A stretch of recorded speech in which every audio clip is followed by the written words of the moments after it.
Kita kalau tokong haram, selepas kita dah bagi notis, masih ingkar, roboh. Tindakan kena dia buat. Sama juga pada surau haram, sama juga pada masjid haram, sama juga pasal apa-apa yang haram, kuil haram apa semua. Kita dah tentu kena bagi notis dulu, kena bagi ni. Tapi sekarang ni cerita ni banyak, kadang-kadang notis dah bagi dah lama dah, tak keluar-keluar. Betul-betul. Okay. Randuk So, rasanya aku pun tak kenal kau sangat. Ramai orang pun tak kenal kau lagi. Mungkin orang kenal dengan kau punya satira lah selama ni. Cuba kau kenalkan diri kau, latar belakang kau. Siapa kau sebelum kau jadi randuk dan apa yang kau nak buat selepas ni. Maksudnya, kau kena cerita asal-usul kau, sampai yang apa dah jadi dekat apa nama diri kau, supaya rakyat dapat kenal siapa kau dengan lebih dekat dengan aku punya soalan ni. Okay. Assalamualaikum. Saya Islawahidi bin Zainuddin, anak watan PD, yang mana saya dibesarkan dalam demografi yang mana kita tahu komposisi dia lebih kurang 37% Melayu, 30% Cina, kemudian ada 28% lebih kurang India, termasuklah yang lain-lain ni. Dekat PD ni, dia memang sebab dia bawa tinggalan British, maka dekat sinilah banyak orang asing datang dan membentuk komuniti sekarang. Dan dalam saya punya waktu saya membesar tu, waktu itu saya dah berjumpa dah dengan orang Malayali, Punjab kawan baik saya kawan baik yang mengajar, saya bermain gala panjang dengan orang India, orang Cina. Itu Malaysia yang saya faham pada waktu kita membesar kat PD. Kemudian dipendekkan cerita, saya ditawarkan sekolah berasrama penuh dekat Semak Kajang. Oh, dah sebab? Tak salah lama lah, konon lah. Dekat situ dia punya dia punya keadaan lain. Yang mana segenap orang Bumi Putra yang Islam daripada Sabah ke Kelantan yang saya tak pernah berjumpa betul-betul lah. Daripada sekaya-kaya Melayu hinggalah semiskin-miskin Melayu saya jumpa. Dia membuka perspektif saya yang berbeza dengan Melayu Sarawaknya apa semua. Jadi dekat situ dia membentuk saya pendirian saya lah. Maksudnya macam contoh tadi, kawan-kawan saya ni bukan Melayu ni. Saya membesar dengan bukan Melayu. Tapi bila masuk dekat situ, dekat mana saya nak letak diri saya? Waktu tu dah mula dah saya punya pendirian yang legil. Macam contoh, kat asrama ni, sekolah agama ni, saya nak membesar, nak cita-cita saya nak jadi kartunis. Kartunis? Saya nak, waktu tu animasi apa semua, MMU baru buka, duit mahal. Jadi, dan waktu tu juga reformasi berlaku, meleset ekonomi. Maksudnya, senior-senior saya semua ramai yang ditawarkan belajar kat luar negara. Waktu zaman saya, SPM 97, 98 tu ramai ditarik balik. Jadi, saya melanjutkan pelajaran tempatan je lah kat UTM Skudai.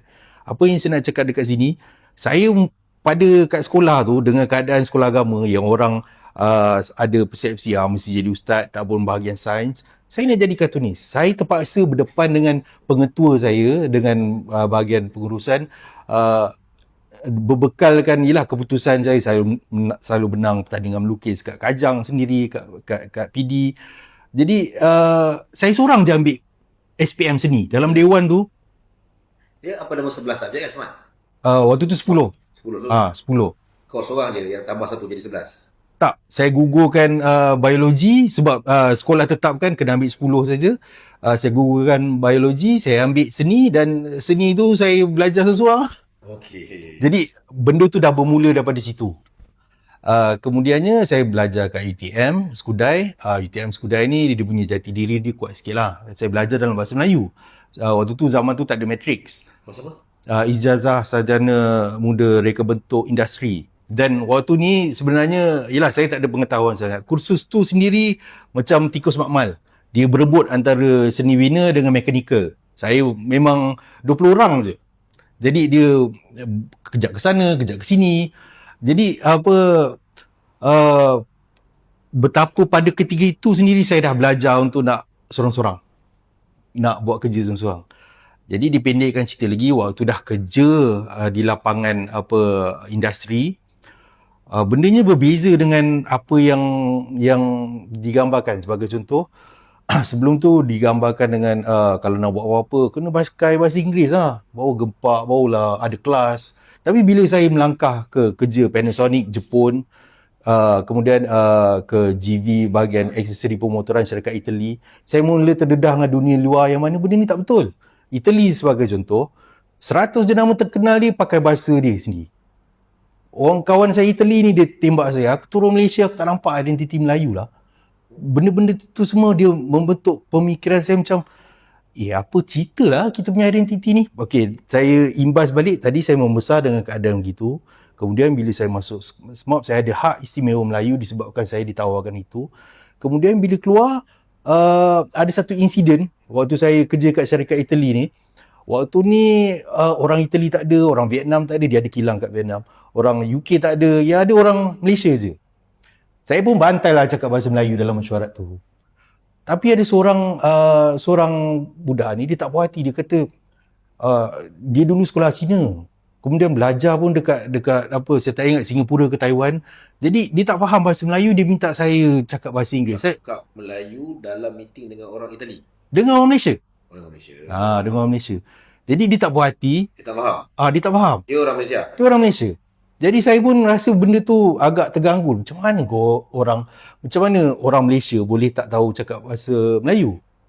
Dia kemudiannya dia pergi report dengan bos Itali saya ni. Bila saya jumpa bos Itali saya ni pun pening lah. Dia kata kalau dia pun orang luar negara tak ada, orang Itali je ada, dia cakap bahasa Itali lah. Dia tak faham kenapa Minah ni dia tak mampu berbahasa kebangsaan sendiri.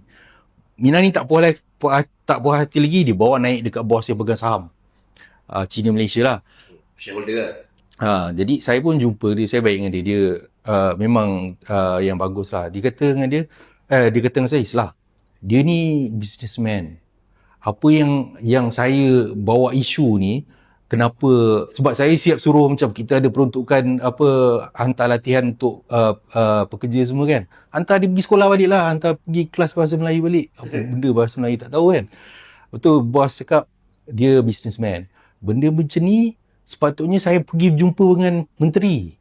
Dan benda tu memang mengganggu fikiran saya. Saya fikir macam mana kita nak membentuk negara bangsa kalau yang berjaya, kalau isu bahasa kebangsaan benda teras dalam pembentukan identiti bangsa pun kita ada masalah. Ini belasan tahun lepas. Okey. Jadi pada ketika saya kerja kat syarikat aksesori motor ni, memang saya naik motor ke sana ke sini lah. Saya pergi kadang-kadang saya tak suka berkonvoi. Saya pergi dengan kawan kadang ke Kemboja, dan saya pernah ke Laos sorang-sorang sebulan bawa Sulalatul Salatin ataupun sejarah Melayu dalam usaha nak memahami identiti negara saya. Apa yang membezakan selain Islam dari segi budaya, sebab kita ada berkongsi dengan jiran-jiran kita ni.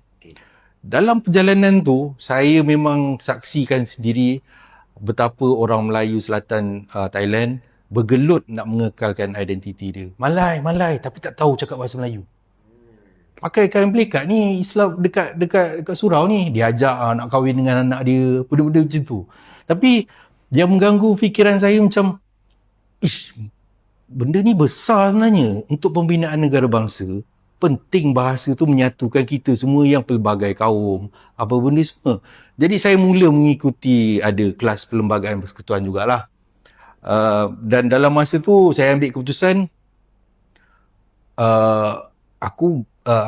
saya boleh nak kerja stabil, ada 2-3 biji kereta, ada 2-3 rumah, tapi bukan itu yang saya nak. Saya nak kehidupan saya ni ada sesuatu yang nak diperjuangkan, dan dalam benda ni saya nampak macam saya nampak akan ada masalah krisis identiti berlaku dekat negara kita satu masa nanti. Orang Cina akan tuntut itu, orang Melayu akan tuntut ini, orang India akan tuntut ini. Dan dalam perjalanan masa tu memang itu berlaku. Kula Segaran cakap Melayu tu pendatang di tanah Melayu tahun 2018 kalau tak silap, dan saya buat report polis. Saya rasa naratif ni sangat tak betul disebabkan Perlembagaan Persekutuan kita dah jelas dah menyatakan identiti negara kita ni bagaimana. Islam agama persekutuan, bahasa Melayu, bahasa kebangsaan, ni semua teras. raja-raja Melayu itu kita punya raja, tak kira apa orang Cina ke India Tapi ke. kan itu kan dia terbuka kepada penafsiran kan. Ya, ya. Kepada setiap Tapi ada benda yang jelas kat situ macam tu, jelas. Ada pihak yang cuba kita tahu objektif politiknya untuk nak menukar identiti negara kita ni yang menjadi musuh kepada perlembagaan persekutuan ni. So, dari mana datangnya randuk tu daripada seorang Islam? Okay. Waktu saya naik motor tu, saya memang saya ada isu saya kena memperkasa bahasa Melayu. Jadi dalam proses tu, saya latih diri saya tak cakap bahasa Melayu rojak lagi dah. Cuba try test dah tak cakap lagi dah. Saya cuba latih diri. Bahasa penuh Bahasa Melayu Haris penuh. lah. Macam Haris lah. Lebih kurang lah kot. Mungkin ada sama bab tu lah, kesedaran sendiri. Sebab yelah kita nak bercakap tentang bahasa, tiba-tiba kita pula yang bercakap rojak kan. Jadi dalam proses tu, dalam mengenal diri yang saya kata tadi, saya buat buku sejarah Melayu, naik motor, keliling apa semua. Dekat motor saya tu, saya tampal randuk. Saya fikir sesuatu macam nak meredah. Randuk ni bahasa Melayu dia maksudnya redah air yang cetek, randuk sawah, randuk paya. Dan simbolik dia dekat situ, saya nak meredah arus mentaliti yang cetek yang kata bahasa Melayu ni tak komersial. Sebab macam saya kata tadi, kalau Itali saya tembak. Kau tengok Itali 100 jenama terkenal, Ferrari, Lamborghini, Gucci semua pakai bahasa dia. Pergi tengok Perancis pun sama, dia jaga bahasa dia. Jepun jaga bahasa dia. Ada faktor tertentu yang menyebabkan mereka terpaksa guna bahasa Inggeris bila ada kerjasama, tapi dia punya pokok dia, bahasa tu penting dalam penjenamaan identiti negara bangsa dia. Jadi bila saya dah pakai nama randuk tu, bila saya berhenti, saya ada usaha-usaha untuk nak cuba memberi kesedaran kepada masyarakat betapa bahasa negara kita ni boleh dikomersialkan. Itulah kita. So boleh aku define yang Islam ialah seorang pejuang bahasa. Ya, boleh. Boleh sangat. Boleh sangat. So seorang aktivis bahasa dan bangsa. Ya. Okay. So dah jadi aktivis, dah berjuang, dah faham sana sini semua. Kenapa nak masuk politik tiba-tiba jadi calon bebas lah tu, ambil risiko, orang kata masuk dalam tong tahi ni? Kenapa nak bertanding sangat ni? Okey. Ada plan nak jadi esko ke? Okey, terus terang kalau tengok perjalanan apa yang saya buat tu, saya langsung tak ada latar belakang politik. Saya cuma rasa penting untuk orang yang berkuasa kat atas sana melaksanakan apa yang dah termaktub dalam perlembagaan. Kita punya perlembagaan ni dah cantik, penguatkuasaan je lembik lah pada saya.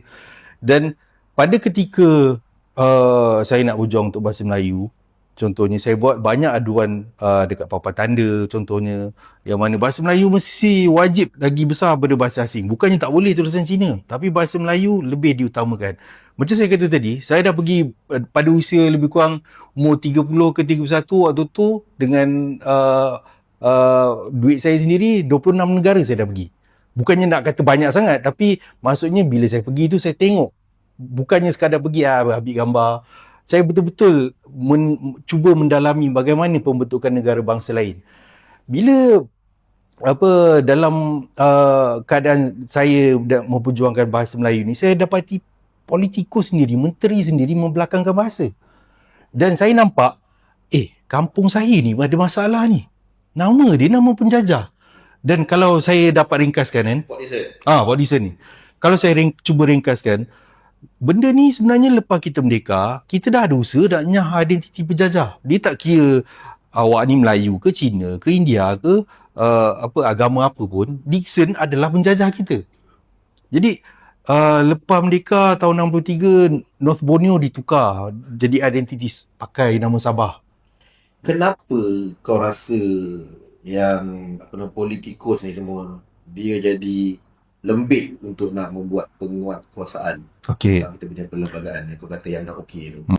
Masing-masing ahli politik ni dia ada agenda. Macam contoh, saya pun sekarang dah melangkah ke benda ni, ada agenda saya juga. Ada rasa ada agenda? Ada agenda. Okey, macam contoh, kalau kita tengok yang contoh saya bagi tadi tu, tahun 65 Jesselton tukar jadi Kota Kinabalu. Orang yang memegang kuasa di sana, dia ada jati diri dia ada macam kita dah merdeka, tukar nama. Port Swettenham, abang kepada Port Dickson, orang asal sana yang pegang, ditukar, kita dah merdeka dah. Semua tempat yang dikuasai oleh orang kita, orang asal sini, dia ada jati diri. Ini kampung kita, kita dah merdeka. Tetapi apa yang berlaku dekat Georgetown, bukan orang asal yang memegang kuasa pada ketika itu. Batua sampai sekarang tak bertukar. Sama juga dengan kampung saya. Kalau nak tahu, dekat Port Dickson, bukan Melayu telah memegang jadi wakil rakyat di sana sejak tahun 1974, 52 tahun dah. Dan atas sebab tu saya terpaksa pergi ke Arkib Negara untuk nak korek sejarah kampung saya sendiri. Bayangkan dekat laman web rasmi MPPD, Majlis Perbandaran Port Dickson, cerita sejarah kampung saya ni bermula zaman Dickson je. Seolah-olah dia yang buka tempat tu. Jadi benda ni dia agak kompleks lah. Sebagaimana kompleks kemelut institusi Raja Melayu kat Negeri Sembilan. Nak diterangkan. So maksudnya masuk bertanding ni adalah untuk menyuarakan apa yang kau nak perjuangkan di dalam dewan secara rasmi lah. Ya. Dan tak cukup ke bersuara melalui luar NGO ke? Kenapa nak kena terjun juga dalam tong tu?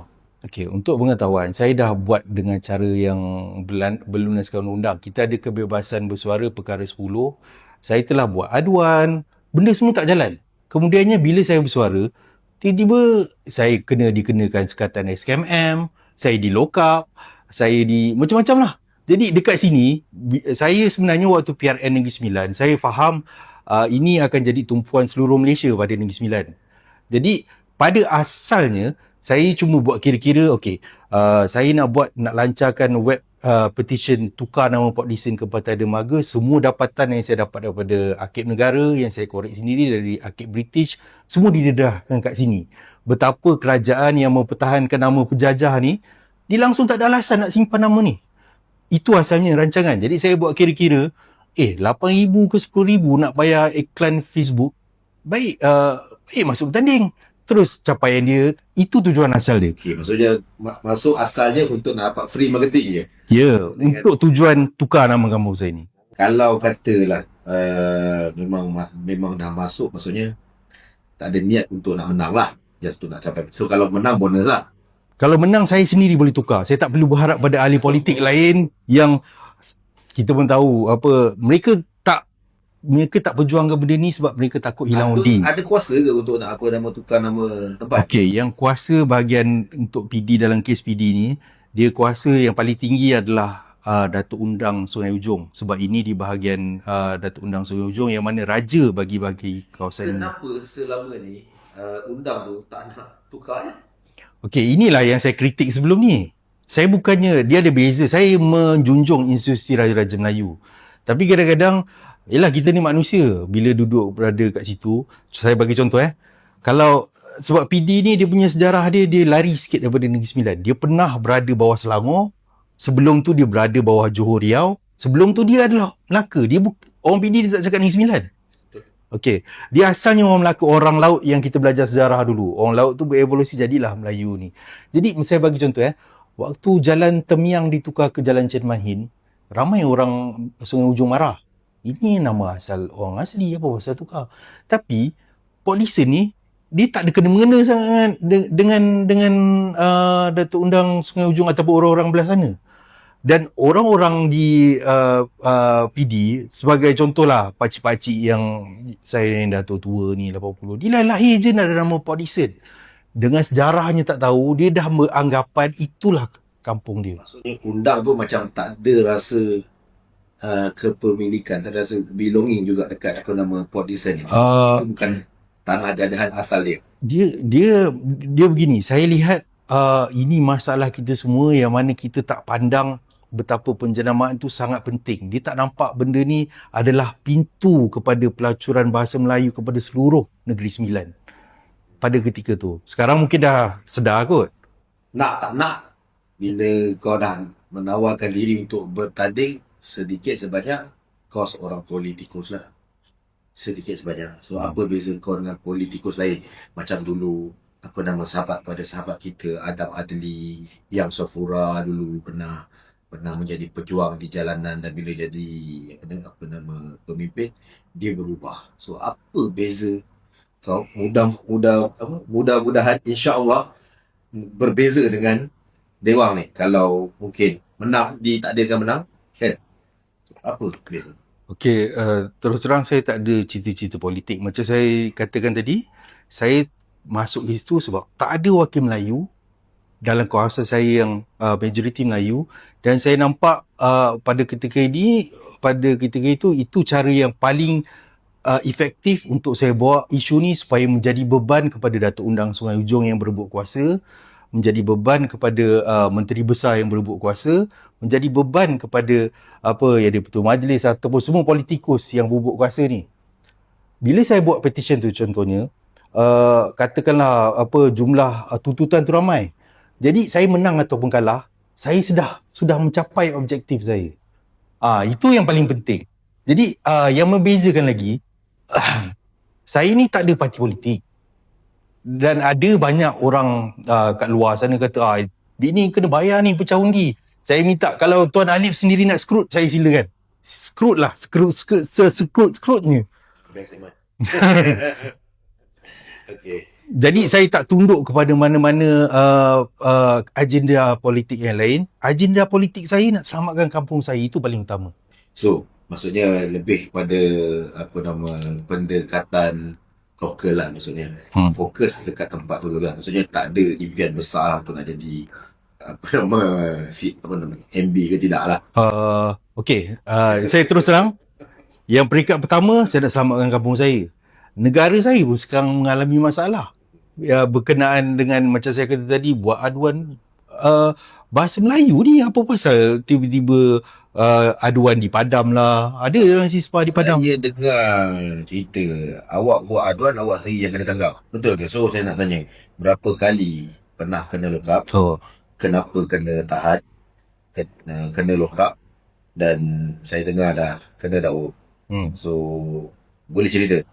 Okey, saya di lock up 2 kali, tempat yang berbeza. Dan isunya adalah hantaran yang saya sindir. Kenapa penceroboh tanah ni tak didakwa? Tanya tu pun dah kena ni? Dia sindiran gitu je. Boleh, yang lucunya hantaran tu Facebook sendiri tak turunkan. Facebook rasa tak kalah pun kan?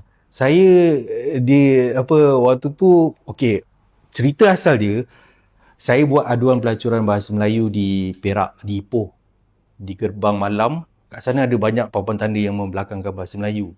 Dan bila dah saya kejar Majlis Bandara Ipoh, kenapa tak ditindakan ni kan? Saya buat satu tulisan dalam akaun saya yang dah di-sekat lah. Saya buat tulisan, saya buat kira-kira pakai ChatGPT. Siput babi ni kalau bergerak mengengsut dari pejabat menteri besar, dia boleh sampai ke tempat yang saya buat aduan pelacuran bahasa Melayu tu selama 25 jam je.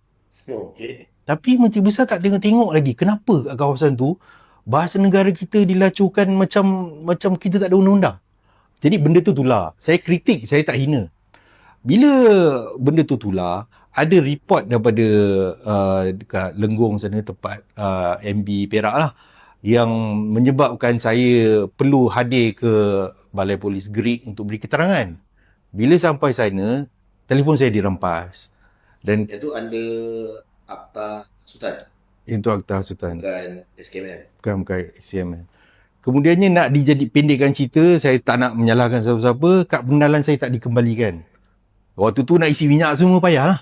Oh macam tu dia ambil IC?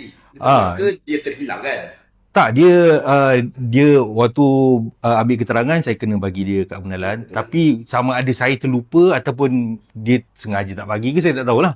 Tapi cerita dia, saya balik, alamak, kad pengenalan. Bila saya telefon balik apa semua, dipendekkan cerita, saya pergi balik ke sana setelah sebulan sebab jauh Greek tu kan. Adakah kau rasa yang kau semua benda yang kau kena tahan, kena lock up, kena dakwa ni adalah satu kezaliman terhadap diri kau sebab kau rasa kau tak masalah? Saya rasa ya. Tak ada siapa pun rakyat Malaysia yang berhak diperlakukan macam tu. Saya cuma mempersoalkan kenapa undang-undang kita dah ada dan pelaksanaannya tak ada. Dan pilih kasih. Saya tak rasa sesiapa negara mana pun yang mempersoalkan benda tu perlu dirampas telefon, di lock up, ataupun dikenakan macam-macam intimidasi. So dalam banyak-banyak yang kau kena tu, yang langsung tak didakwa kecuali satu, betul? Betul. Yang lain memang dia orang macam sekadar buat apa demi kesihatan, dia orang tinggal je. Ada yang waktu di lock up di Sepang tu, saya muat naik lagi sekali hantaran.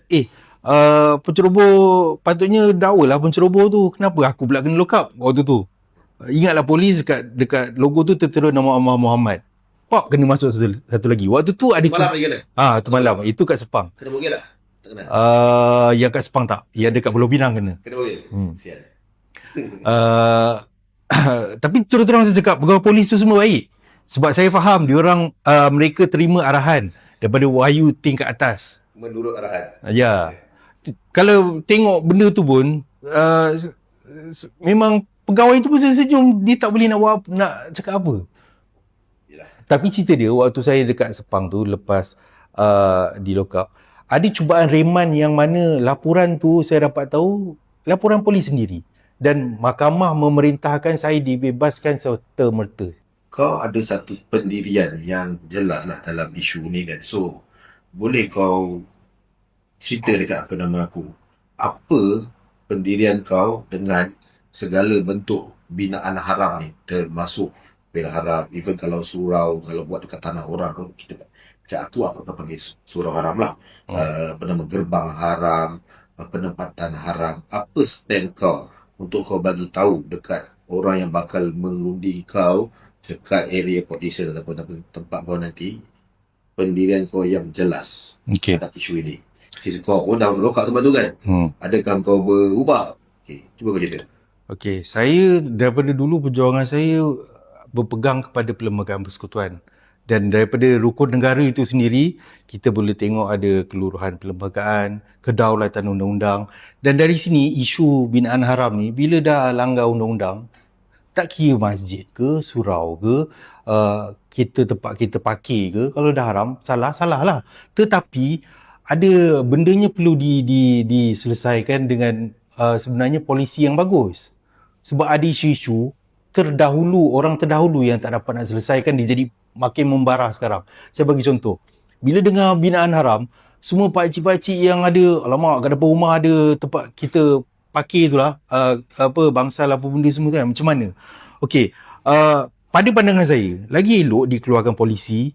Sesiapa yang ada tempat kereta parkir macam ni contohnya, boleh mohon permit selagi dia bukan atas tanah orang, tak mengganggu lalu lintas apa benda semua, tak mengganggu sesiapa, maka kita boleh beri kelulusan dan duit dapat juga untuk pendapatan. Yalah, pada aku kalau kau buat atas tanah kau sendiri, kau tak mengganggu kau, tak ada masalah lah. Yang isu yang sekarang kecuali adalah atas tanah orang. Betul. Tanah orang lain, tanah kerajaan ke, atau tanah dia yang lebih teruk, tanah orang lain lah. Betul. Buat, lepas tu dia tak nak keluar, dia minta apa-apa, dia minta tanah ganti pula.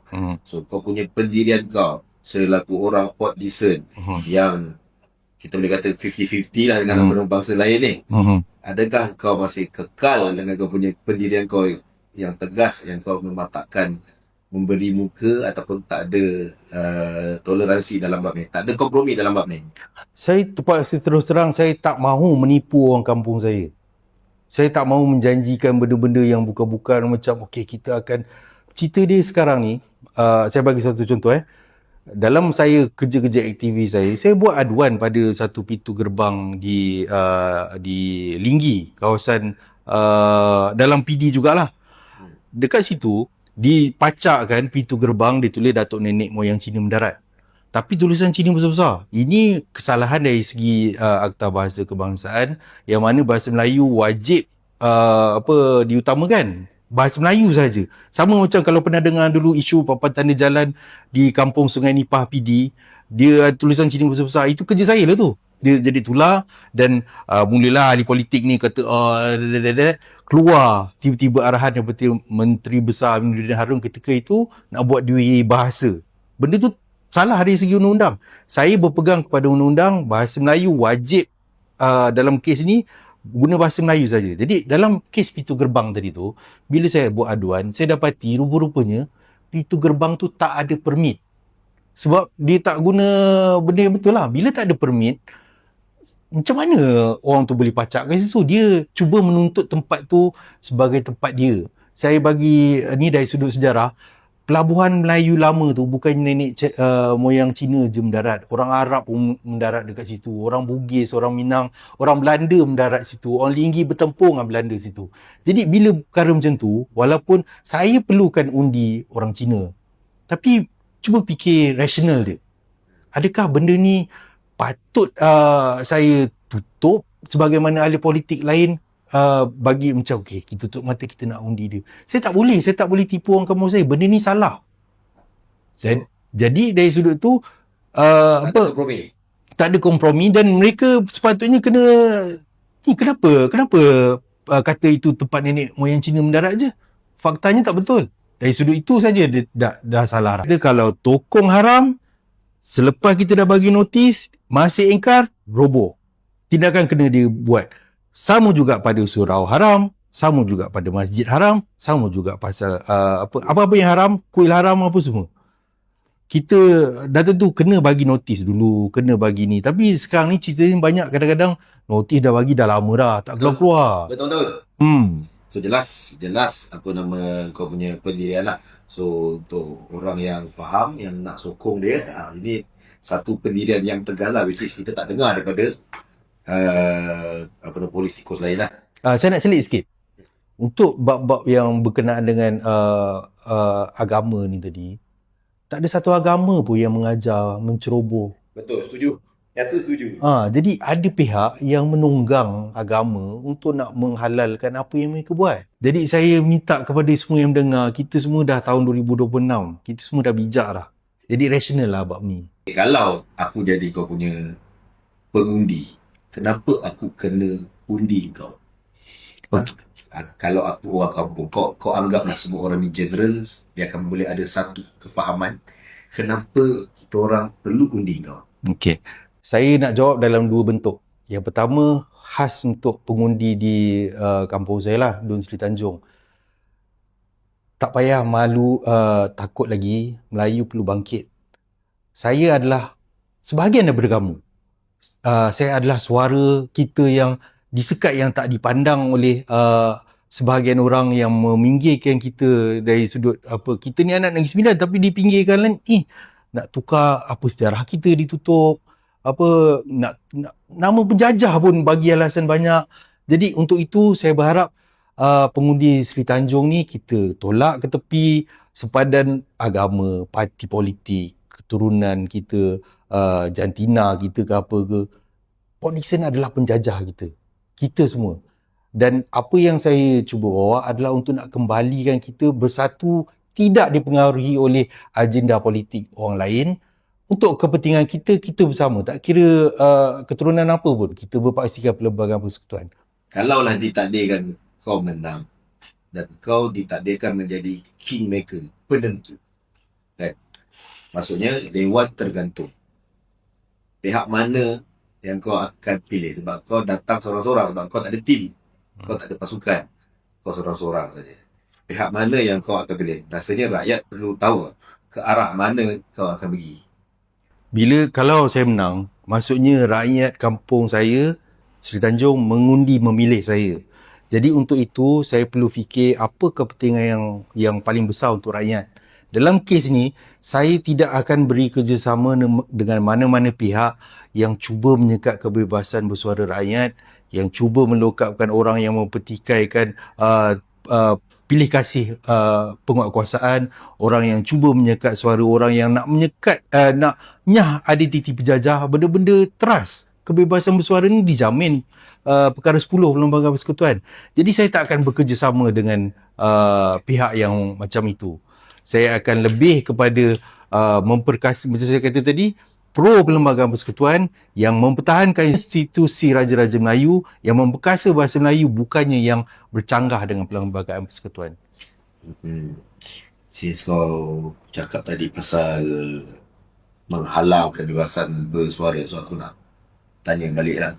Kes kau didakwa dengan FC kesalahan SKMM tu, atas kenyataan apa? Okey. Dia ada 4 hantaran, 3 NFA. 3 tiada. Yang satu ni, tajuk dia Daulat Tuanku atau Daulat Dickson. Maksudnya satira, Dia satira. orang yang sokong nama penjajah masih dikekalkan lah. Sebab dalam kes sepanjang berbelas tahun saya bersuara pasal benda ni, memang ada pihak yang dia cuba mempertahankan nama penjajah tu tanpa alasan yang munasabah. Dalam kes ni kan, dia sebenarnya memaksa kita nak berfikir secara rasional. Kita ni mendaulatkan raja ke mendaulatkan penjajah? Itu sindiran. Dan dalam kartun tu memang ada satu karakter Melayu sedang menjunjung sembah daulat tuanku, dan ada dua karakter lagi yang memang saya gambarkan dalam banyak satira saya lain sebagai karakter fiction yang membawa naratif yang tak elok lah. Saya ada buat karakter macam contohnya karakter yang makan suap Melayu. Kenapa saya tak dipandang resis kalau begitu? Kalau yang ini tiba-tiba sebab dia macam Cina India terus resis. So, kena ni hantaran yang sangat menjelitkan ni. Dia kena bawah itu, tapi cerita dia hantaran tu berserta dengan kenyataan dalam hantaran tu pun motif dia bukan apa. Motif dia adalah untuk nak menuntut nyah identiti penjajah negara kita je. Itu je motif dia. Okey. Kalaulah ada pihak yang kata dia sama, tak ada beza dengan politikus lain. Dia nak ajak kau buat perjanjian macam geng-geng DSM ni buat. Dia janji kau ni cakap lebih lah, ni buat agreement. Adakah Islam sanggup buat perjanjian yang mana kalau tak buat boleh dikenakan bayaran ataupun denda seolah-olah macam bond perjanjian lah. Saya tak berapa nak faham tentang perjanjian tu atas dasar perjanjian. Contoh macam sekarang kau cakap kau nak buat sekian-sekian tu, kau nak perjuangkan bahawa kau akan keep going cakap dalam tu, tapi bila kau menang kau tak buat pula. So bila kau tak buat kau kenalah bayar buat. Contoh kalau geng-geng yang sembah pasal nak buat benda ni, dia kata kita akan buat jabatan lah kalau kita menang. Tapi bila dia tak buat, dia buat perjanjian dengan pada satu pihak lah, rakyat, which is kalau dia tak buat dia kena bayar balik. Dan rakyat ni ada pihak dia ada right untuk dia nak tuntut dekat orang ni menurut undang-undang. Adakah Islam sanggup buat perjanjian sebegitu untuk menunjukkan yang Islam memang yes, apa aku nak kisah, aku boleh buat je sebab aku akan buat. Okey. Pertamanya berdasarkan manifesto saya tak ada menjanjikan nak menjadikan PD ni pusat terkenal di rantau ini sebagaimana ahli politikus dari luar yang masuk ke tempat saya. Asyik buat nama tourism dia. Saya tak menjanjikan benda-benda gitu. Yang saya tulis manifesto semuanya berpijak di bumi yang nyata. Macam contoh kan, yang pertama sekali ni penguatkuasaan tanpa pilih kasih. So maksudnya kalau saya sanggup. Memang sanggup lah nak Saya buat lah. Kalau saya sign je. Tak ada masalah sebab ini semua InsyaAllah tak ada masalah untuk ditunaikan. Bendanya memang dah jelas ada dalam perlembagaan, ada dalam undang-undang. Cuma cerita dia penguatkuasaan ni lembik. Macam contoh kan, saya bagi sikit je lagi. Saya adalah orang yang paling benci dengan Dixon ni. Semua orang boleh tahu. Dia penjajah kampung tok nenek saya. Itu mungkin semua orang boleh faham. Tapi antara saya dengan orang yang mempertahankan nama Port Dickson, nama penjajah ni, saya rasa satu-satunya calon yang memasukkan dalam manifesto saya untuk memasukkan stesen kereta api binaan penjajah tu dengan JT dia dalam Akta Warisan Kebangsaan supaya diberi peruntukan dan dipelihara. Saya tak pernah dalam usaha saya nak menyahkan nama si Dixon ni, saya pergi conteng lah apalah. Saya tak pernah buat vandalism macam tu. Dan apa yang saya nak kata dekat sini, saya digambarkan dekat luar sana sebagai seorang ekstremis, sebagai seorang resis. Padahal realiti dia, kalau tuan susuri apa yang saya buat, saya sebenarnya nasionalis. Sepatutnya semua rakyat Malaysia macam ni. Sepatutnya ahli politik macam ni. Sepatutnya menteri tanpa perlu desakan daripada rakyat macam saya, dia sendiri tukar nama Port Dickson ni. Boleh saya katakan yang Islah adalah seorang yang tersangat kanan, far right? Boleh juga. Cuma far right berlembagaan. ya, betul. Dia tak ada sampai macam contoh tadi ada binaan haram tadi tu kan. Memang salah, tapi saya tak ada ambil tindakan senyap-senyap. Saya berlandas ke undang-undang. Tuan Islah tadi ada sebut pasal lebih pengasuhan. Tapi kalau katalah Islah menang tu jadi adun, bukan Islah yang kontrol apa nama majlis pembandaran tu, apa yang Islah boleh buat nanti? Sebenarnya boleh. Sebagai contoh kan, macam saya ada senjata apa senyap lah. Macam contoh web petition ni, bila dah dapat banyak apa semua, Maksudnya nak menggunakan pungutan suara. dan itu semua suara rakyat. Macam mana mereka nak nafikan, sebagai contoh lah, nama Port Dickson ni dia nak pertahankan lagi. Saya dah tunjuk dah dekat sidang media, ini session Ketapi yang Dickson yang buat yang nama yang kau pertahankan Port Dickson ni. Dah barai dah, pernah jadi rumah anjing dah, macam tu dah. Jadi apa yang saya nak cakap dekat sini, mereka sebenarnya memang tak ada alasan. Tak ada alasan untuk menolak tu. Maksudnya kalaulah selepas ini dia orang tukar nama Port Dickson tu pergi ke nama yang Islah nak dermaga. Pantai Dermaga. Pantai Dermaga. So Islah akan kembali kepada rakyat dan tidak perlu ke DUT. Okey, kita letak macam ni. Yang pertama, macam saya kata tadi, saya melangkah masuk ni lebih kepada nak selamatkan kampung saya. Tapi seluruh negara ni sebenarnya perlu dibuat sesuatu. Kalau saya dah masuk DUN, saya dah berjaya desak dan tukar ke nama asal dia, nyahkan nama penjajahan ni. Nama tu sebenarnya dia bukannya keputusan saya untuk bagi kata putus. Dia perlu buat perbincangan secara ilmiah dengan semua rakyat setempat supaya setuju. Macam contoh tadi, nama bandar tu Port Dickson ni memang kena dikembalikan kepada nama asal Tanjung Kemuning. Tapi keseluruhan daerah tu tak boleh dinamakan Tanjung Kemuning sebab Lukut ada sejarah tersendiri, Linggi ada sejarah tersendiri yang lagi besar daripada Tanjung Kemuning. Jadi Pantai Dermaga tu hanyalah satu penjenamaan baru, macam Kota Kinabalu itu bukan nama asal. Itu penjenamaan baru. Tapi tetap nak nama tempatan lah. Dia perlu ada perbincangan, macam katalah nama tu tak sedap lah, ada nama lain. Kita bincang elok-elok. Kita buat secara betul-betul. Yang penting bukan nama Dickson. Yang penting bukan nama penjajah. Sebab itu konsisten dengan apa yang negara kita buat daripada sejak merdeka. Dan yang penting kalau ada siapa-siapa petikaikan nama Pantai Dermaga ni tak bagus apa semua, jangan lock upkan dia. Biarkan dia bersuara. Jangan hantar SKMM kat dia. Dia berhak untuk nak bersuara, nyatakan pandangan dia. Saya tak setuju nama Pantai Dermaga ni sebab saya cucu Dickson, sebagai contoh. Biar benda tu dilakukan, dibincangkan, berlandaskan Perlembagaan Persekutuan. Rakyat ada hak bersuara. Ini yang saya nak, mesej yang besar jugalah, yang sepatutnya orang yang dulu yang perjuangkan, dia dah ada kuasa, dia tak buat. So dia yang memanggil Islah untuk datang untuk cakap balik. So hadirin ada nak tanya lagi soalan? Okey, apa mesej tuan kepada bundi?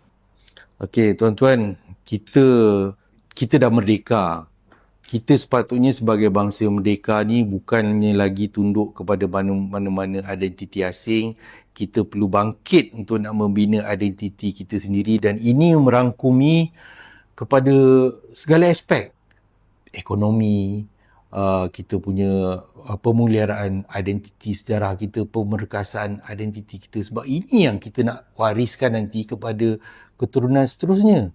Jadi berdasarkan apa yang saya bentangkan, dan boleh dilayari di web petition www.pantaidermaga.my, tuan-tuan akan faham yang apa yang saya cakap ni benar-benar betul-betul benar, dan bukannya sekadar sembang politik hanya untuk nak meraih undi. Tuan-tuan, berilah undi kepada saya akan bawa suara orang kita sendiri, kampung kita sendiri, untuk nak selamatkan kampung kita sendiri, supaya satu masa nanti dia tak jadi tiba-tiba kampung kita ni identiti Myanmar lah, Rohingya lah. Biar dia berteraskan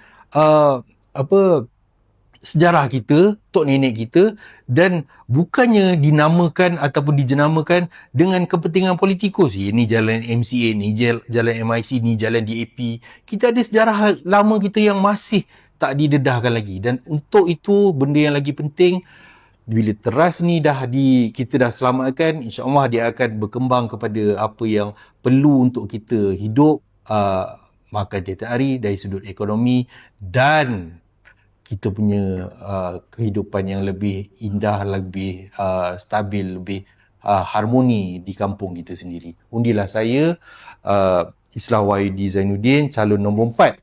Logo perahu. Perahu ni dia punya simbol kepada pekan perkampungan nelayan kampung kita ni lah. Undilah saya, kita tolak ke tepi ketaksuban parti politik, kita ketepikan sempadan agama, keturunan, undilah saya. Manifesto tu ada apa? Ya? Tekan manifesto tu. Okey, ada terakhir ada 7 yang mana dia sangat berpijak di bumi nyata. Yang pertama, penguatkuasaan tanpa pilih kasih. Kita pernah dengar dulu pakcik petai ni kena halau. Pakcik petai ni orang kampung kita. Dia bila nak cari duit, dia pergi kat tempat yang orang ramai datang, tapi dia dikenakan tindakan. Okey, disalah. Tetapi kenapa yang aduan-aduan macam saya kata tadi tu, papan tanda niaga ni dia tak ada kaki macam pakcik ni. Dia tak boleh lari. Apa pasal penguatkuasa ni tak ambil tindakan pada tauke-tauke ni? Kenapa ada diskriminasi dekat sini? Dekat sinilah dia merangkumi untuk nak melindungi orang tempatan, peniaga kecil supaya perlembagaan itu dapat di kelurahannya ada. Kedaulatan undang-undangnya ada, bukannya pilih kasih. Kemudiannya tindakan tegas terhadap binaan tanpa permit tadi dah diterangkan. Martabat bahasa kebangsaan. Benda ni penting sebab untuk pengetahuan tuan-tuan, audition ini macam saya katakan tadi adalah pintu kepada pelacuran bahasa Melayu di Negeri Sembilan. Saya bagi contoh sikit. Hamilton contohnya, tempat yang baru nak dibuka. Hamilton ni siapa? Ini bukan orang nilai ke orang Negeri Sembilan ke apa. Kalau dekat UK tu, Hamilton ni, yang ada ton ni, dia asalnya adalah Old English. Dia memasukkan zaman Anglo-Saxon, kawasan penempatan berpagar, mungkin pertanian ke apa. Tak ada kena-mengena dengan kita. Macam mana penjenamaan ni boleh dibenarkan? Dan pemaju akan bagi alasan, itu audition boleh, apa pasal Hamilton tak boleh? Dan Auckland sebagai contoh, mana ada pokok oak kat Semban tu? Airedale. Satu penempatan baru, perumahan baru namanya Auckland. Ni bukan baru, dia dah lama jugalah Auckland ni. Ada.